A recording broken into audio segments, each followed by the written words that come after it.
अल्हम्दुलिल्लाह अस्सलामु अला इबादिल्लज़ीना इस्तफ़ा अम्मा बाद अऊज़ु बिल्लाहि मिनश शैतानिर रजीम बिस्मिल्लाहिर रहमानिर रहीम हाफ़िज़ू अला सलावाति वस्सलातिल वुस्ता वक़ूमू लिल्लाहि क़ानितीन।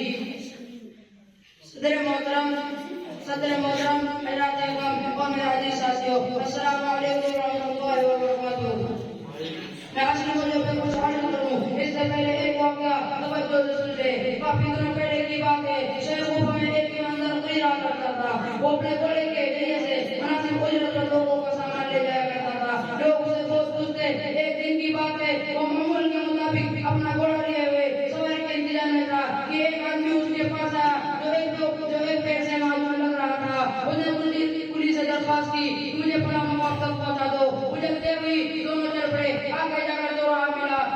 आदमी कहने लगा इस रास्ते पर चलते तो बड़ा अच्छा होता, फिर मेरा रास्ता जाना पहचाना हुआ है। पुलिस ने उसकी बात मान ली। चलते चलते रास्ते में एक जंगल मिला। वो आदमी घोड़े से कूदा, तलवार निकाल कर पुलिस के सामने खड़ा हो गया।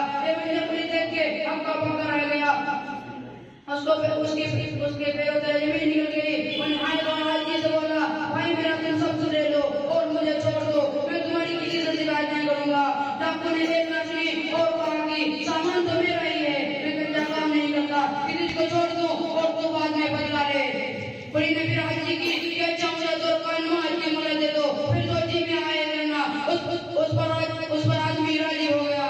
पुलिस ने फौरन नियत मान ली और वहां से हाजी की उसके आंखों से दारोमदार आंसू जारी हो गए।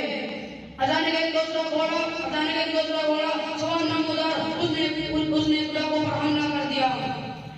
डाकू गिर पड़ा और तड़पने लगा। देखते ही देखते उसके बदन से आग स्पष्ट